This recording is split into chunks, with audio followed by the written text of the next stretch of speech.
عطا بھائی جو ہیں بڑے، میں کہتا ہوں بڑے خاص دوست ہیں، مجھے ان سے بڑی محبت ہے، یہ ان کے ساتھ میں نے سفر بھی کر رکھا ہے. تو کہتے ہیں کہ سفر میں انسان جو ہے وہ ٹھیک سے جانا جاتا ہے. اگر آپ کسی انسان کو پرکھنا چاہتے ہیں، جاننا چاہتے ہیں، دیکھنا چاہتے ہیں کہ وہ شخص کیسا ہے، اس کی شخصیت کیسی ہے، تو اس کے ساتھ سفر کریں.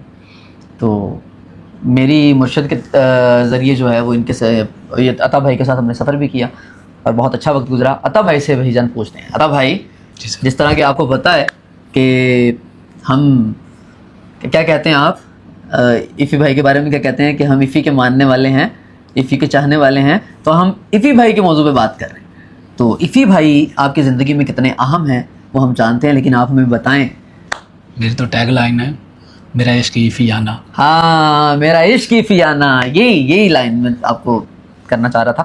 عطا بھائی، ایفی بھائی کے ساتھ جتنا بھی آپ نے وقت گزارا، اس وقت میں آپ نے ایفی بھائی کو کیا پایا؟ سر ہم نے تو جینا ہی اس وقت شروع کیا جب ان سے ملے.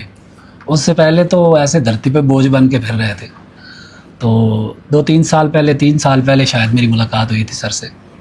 غموں میں ڈوبا شخص، پریشان، قرضوں میں ڈوبا، شکووں اور شکایتوں سے بھرا ہوا، ہر بندے سے نالاں، یہ عطا اللہ عطی تھا اس وقت. سر سے ملنے کے بعد آج آپ کے سامنے پاکستان کا سب سے زیادہ خوش رہنے والا بندہ بیٹھا. ہائے ہائے. اور اس موضوع پہ میں نے 2 شعر لکھے تھے اپنے کہ میں تو ایسے بے باک جیتا ہوں، میں تو ایسے بے باک جیتا ہوں، بغض و نفرت سے پاک جیتا ہوں. واہ واہ واہ. پیار کرتا ہوں رب کے بندوں سے، ہائے ہائے. بن کے پیروں کی خاک جیتا ہوں. کیا کہنے یہ سر کی برکت ہے جنہوں نے ہمارے گھر کو جنت بنایا. اور ہمیں اس وقت دنیا سے کچھ بھی نہیں چاہیے، کسی سے کچھ نہیں چاہیے. مجھے نہ پیسہ چاہیے، نہ عزت چاہیے، نہ شہرت چاہیے، نہ کھانا چاہیے.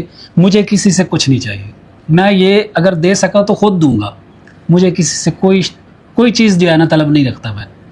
تو یہ سر نے سکھایا ہمیں کہ جینا کیسے ہے، اپنی تمناؤں کو کیسے لمیٹڈ کرنا ہے، اپنی خواہشات کو کیسے لمیٹڈ کرنا ہے. تو یہ سر سے سیکھا. اور سب سے بڑھ کے جو میری زندگی میں بدلاؤ اور تبدیلی آئی ہے وہ میری ازدواجی لائف میں آئی ہے، جس کے لیے میں نے 28 راتیں سر کے ساتھ جو پہلی گزاری تھی. تو میں اتنے سوال کیے کہ عامی بھائی ایک ٹائم پہ مجھے بھی لگا کہ اب یہ شاید مجھے تھپڑ ہی مار دیں کہ یار اتنے سوال، بس کر دو، تو نے کیا سیکھنا ہے، کیا چیز ہے جو سمجھ نہیں آ رہی. تو سر نے جب میں نے کہا نا سر یہ میرا آخری سوال ہے، سر کہتے نہیں آخری نہیں اور پوچھو. میں نے کہا یار یہ عام شخصیت نہیں ہے پھر. تو وہ اس 28 دنوں میں جو مجھے عورت کی عزت اور احترام اور تکریم سمجھ آئی وہ پہلے نہیں تھی میرے ذہن میں. ہائے ہائے. اور اس کا سب سے پہلا اثر جو نکلا وہ میری وائف کے لیے میرے دل میں نکلا. اور جو میری گھر کو، میری زندگی کو جنت بنانے والی میری بیوی تھی، جس کی زندگی کو میں نے جہنم بنایا ہوا تھا، آج ہم دونوں جنت میں رہ رہے. کیا بات. تو وہ سر کی برکت سے ہے.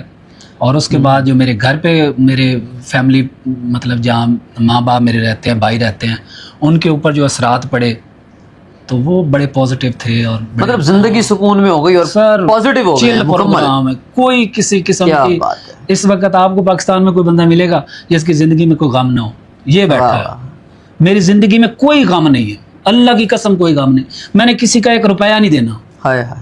اور 3 سال پہلے میں قرضوں میں ڈوبا ہوا تھا. اور یہی میرا کاروبار تھا جو آج ہے. کوئی کاروبار نہیں بڑھا، کچھ بھی میری ذرائع آمدن نہیں بڑھے، وہی ہیں جو پہلے تھے. لیکن برکت ایسی آئی ہے کہ میں نے کسی کا 1 روپیہ نہیں دینا. زبان بدلی اور ہاں سوچ بدلی، سوچ بدلنے کے بعد زبان بدلی، زبان بدلنے کے بعد اعمال بدلے. آج الحمدللہ کوشش صبح اٹھتے ہیں تو یہ ہوتی ہے رات تک کہ ہماری زبان سے، ہمارے ہاتھ سے کسی انسان کو تکلیف نہ پہنچے. شکر الحمد. تو یہ بابا جی کی مہربانی ہے کہ انہوں نے ہمیں اپنے ساتھ رکھا ہوا ہے اور ہم اس مقام پہ جا رہے ہیں. اور روزانہ آئے دن ہم ان سے موٹیویشن لے رہے ہیں. اللہ تعالیٰ اس رستے کو، اس رشتے کو قائم رکھے اور ہمیں ان کی صحبت نصیب رہے. بس یہی دعاؤں کی درخواست ہے. بہت شکریہ عطا بھائی، سلامت رہیں. اللہ تعالیٰ آپ کا پیار، آپ کی محبت، آپ کا یہ جذبہ جو ہے